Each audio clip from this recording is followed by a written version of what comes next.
संसारे मु चाहिए सहवास हम सेतिकी नुह मु जो शयन मंदिर रे रहिबी कौन हम जो शयन मंदिर रे शयन करिबी पलंक खुरा रे थिबे मोमे सहसा भोक ए पलंक खुरा रे मु आनी थबा मो मेष शावक मेंढा छुआ दिटा बंधा हेबे पलंक खुरा रे थिबे मोमे सहसा भोक आपण खाउथवा खाद्य मु खाइबिनी घृत मु भुंजीबी थरे राजा मोहने रख मु थरे मात्र घृत भोजन करिबी मो मेष शावक रहिबे मो इच्छा अनुसार सहवास हब आउ राजा तब उलग्न रूप मु नयन रे देखिबी नाही रही गले मर्त्यपुर रे निज कामना को चरितार्थ करैबा पई निज जीवन उत्सर्ग करि दैछंती उर्वशी बारंबार मर्त्य को आसीछंती कोन पई भीम भई जहा कहिथिले रानींकार तो दुख प्रमित देखु देखु केबा सहु अरे देखु देखु केबा सहु अरे भला केबा सहु मो जीवन पछे नके पड़ी थाउ मो जीवन पछे नके पड़ी थाउ जगत उद्धार हेउ रे जो ब्रह्म को ध्यान करूछंती मुनि ऋषि सेई ब्रह्मंकर अंश ये होचंती उर्वशी से आसंती बारंबार मर्त्य को आसंती आसीछंती एमती रहु रहु मेष शावक को धरी क्रमे 59 वर्ष अतिक्रांत हेला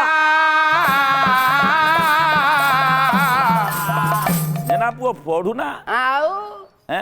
संस्कृत खेल भाग हरिवंश 59 वर्ष रही गले क्रमे 59 वर्ष अतिक्रांत हेला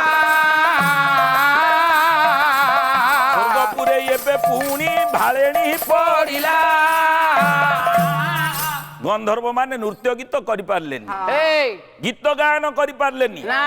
उर्वशी चिर यौवना जेतेबेले आसिले भी तांको यौवन को उपभोग करिया पई राजा ऋषि महर्षि समस्त अनौथले काहेकि ना प्रथम कारण होउची से अजोनी संभूता द्वितीय रे सदा सर्वदा जे संगीत रे निपुणा थिले संगीत नृत्य गीत रे जा मन थाए ताकू सहज रे वार्धक्य आक्रमण करि पारे ना चिर यौवना ही करी से थिले संगीत नृत्य शास्त्र रे जे निपुणा थिले 59 वर्ष अतिक्रांत हो गला से दिन गंधर्व देवमहल रे गंधर्व मान भितर विचार पइला विश्वावसु गंधर्व आसिले मर्त्य कौन कले आउ कपटे करिले पुणी से में सहरण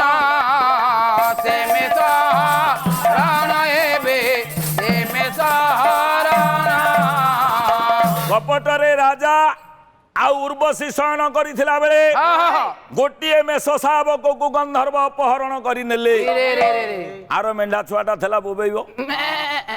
आर मेंढा छुआटा जेतेबेले जानिले उर्वशी मन भितर जानिलेनी मो जीवार समय आसीगला बोधे मो मेष शावक को किए नेलानी राजा को डाकिले रक्षा कर मो मेष शावक को राजा धाई गले किछि दूररु मेष शावक को धरिकी राजा फेरुचंती हेले गला बेले शयन मंदिर रे थिले दौड़ी की गला बेले राजा शरीर रु वस्त्रटा खसी पड़ीछि शर्त थिला नयन रे न देखिबी तब नग्न रूप तब लग्न रूप हेबे तब नग्न रूप नयन रे तब नग्न रूप देखिबिनी उलग्न शरीर देखिबिनी वस्त्र खसी पड़ीछि सेटा हे परबनी उलग्न शरीर को देखिले से दिन उर्वशी विचार कले हे राजन समय हो गला समय हो गला राजा कहउचंदी ना अद्य लाज कर ना रे अष्टापद धर ना रे अद्य लाज कर ना रे अरे अष्टापद धर ना रे अद्य लाज कर ना रे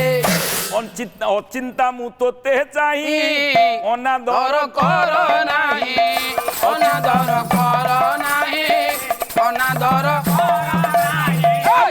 थरे प्रिय सही अरे ओना थरे प्रिय सही अन्य मने धर ना रे अद्य लाज कर না রে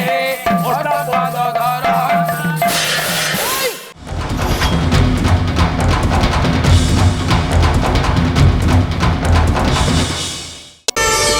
ପ୍ରାର୍ଥନା ଆମ ଆନନ୍ଦର ଉତ୍ସ।